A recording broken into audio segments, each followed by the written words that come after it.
Get ready, start. We have gathered here to discuss a question which is of crucial importance to our future. No single program more intimately affects so many millions of our people than land reform.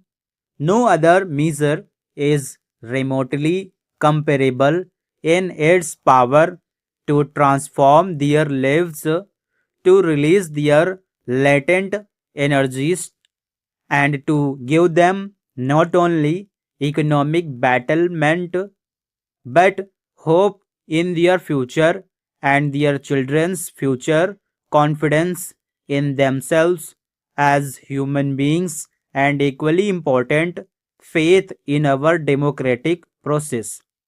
The sincerity and speed with which we implement land reforms will, of course, materially influence the overall rate of our economic growth. However, I feel that much more than this is at stake. What is on test is nothing less than the justice of our political system and its ability to bring about far reaching social transformation in a human and peaceful manner.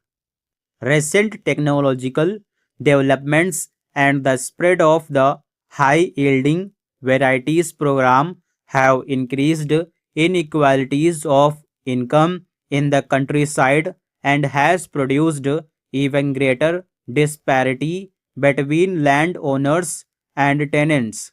It would be a complete misreading of the situation to think that the productive gains of the new technology have rendered land reforms less urgent.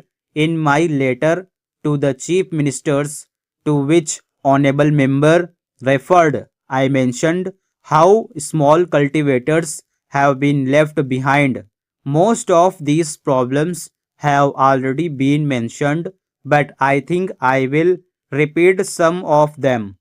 The position of the unproductive tenants and sharecroppers has been aggravated by the rise in rents and the large scale resumption of land by owners lured by the high profits of the new agriculture. In the long run, the very foundations of agricultural development will be undermined if millions of tenants and sharecroppers are denied in security of tenure in the land they cultivate. In spite of legal protection, it is well known that cultivators belong to the scheduled castes and scheduled tribes have been dispossessed of their land by money lender and others. Tenants have been downgraded to the status of sharecroppers and sharecroppers reduced to the position of landless laborers. All this has produced a growing current of discontent in the countryside, which has occasionally erupted into violence. These are dangerous trends. Certain constitutional amendments, which the honorable member has mentioned, were carried through to reduce litigation, but problems are still there.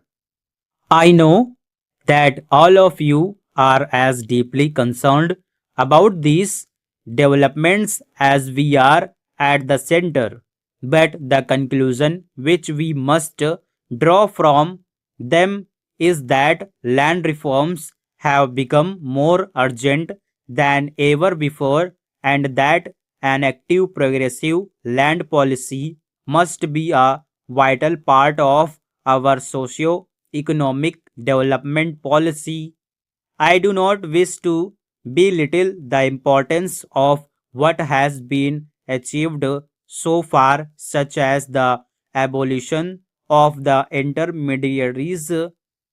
However, we must honestly face the fact that the pace of agrarian reforms has been disappointingly slow and has not fulfilled the expectations of our people. Many of our laws are themselves defective. For example, the ceiling on land in states are hedged in with so many relaxations and qualifications that they have invited evasions. Others have so many lacuna that they have resulted in prolonged litigations. The machinery for their enforcement has been far from adequate. The illiteracy and ignorance of most tenants and the dual role of many owners of being both landlords and money lenders has made it difficult for tenants to insist on their rights. In the assessment of impartial observes, the enforcement machinery itself has tended to be biased in favor of the landlords. No program of land reforms can be successful if it does not take these facts into account and devise measures by which they can be overcome. What needs to be done is fairly well known. The crucial question is how to do it. All of you have given and are giving thought to this matter. The honorable member has enumerated the points briefly. They are that land records in each state should be complete and up to date in every respect with the proper records of the rights of tenants. This, I feel, should be given the first priority because in its absence, no further reform is possible, and even the required needs of cultivating tenants cannot be met. Then there is the question of security of tenure, which is linked with the regulation of rents. Land ceilings, which have been already enacted, should be enforced more honestly. Restrictions should be placed on the alienation of land belonging to the members of the scheduled castes and the scheduled tribes.